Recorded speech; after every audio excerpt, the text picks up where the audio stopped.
Wafikile ulandelwa izizwe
abahle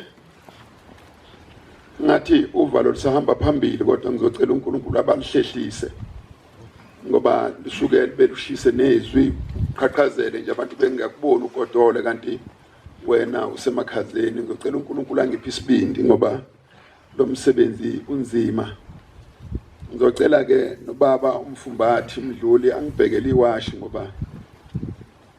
iwashi angilazi noma lizobambekani njengoba sekuyilesikhathi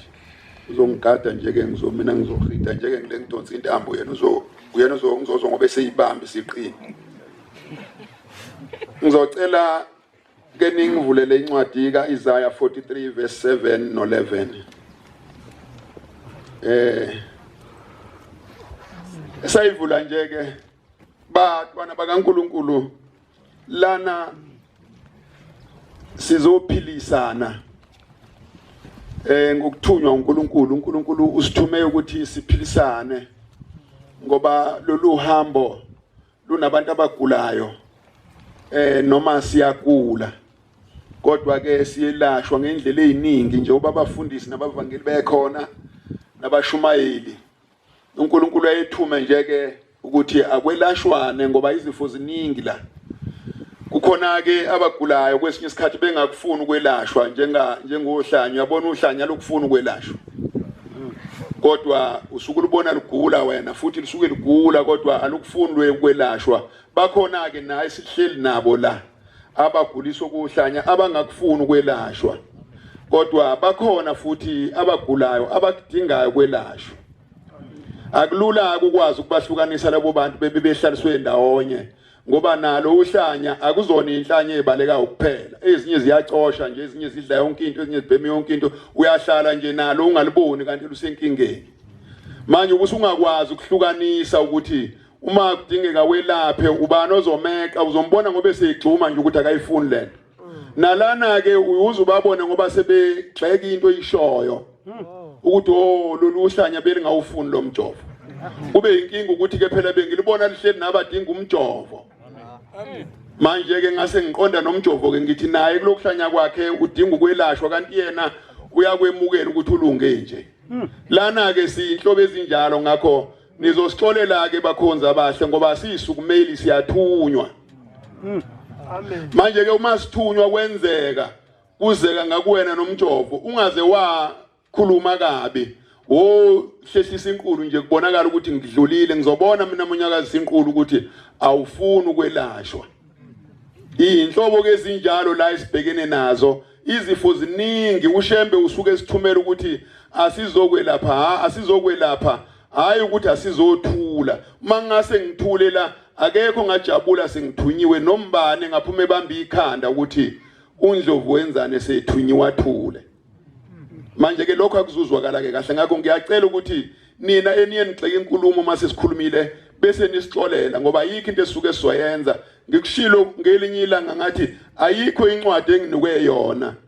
ukuthi angifunde yona ngikhuluma izinto ke mhlambe ezizothandwa uNkulunkulu vele wafaka iUSB nje washiya kanjalo iUSB ke ikhuluma noma ngabe umnikazi usendlini bonke labo bantu abaseduze kweUSB bayizwa yonke le nto noma ngabe khona okungafanele bakuzwe umeke wayishutheka nje bayayizwa ngiUSB ke njengamanje ngeke ngenze lutho konke okuzofika kuqhamuka kuye amen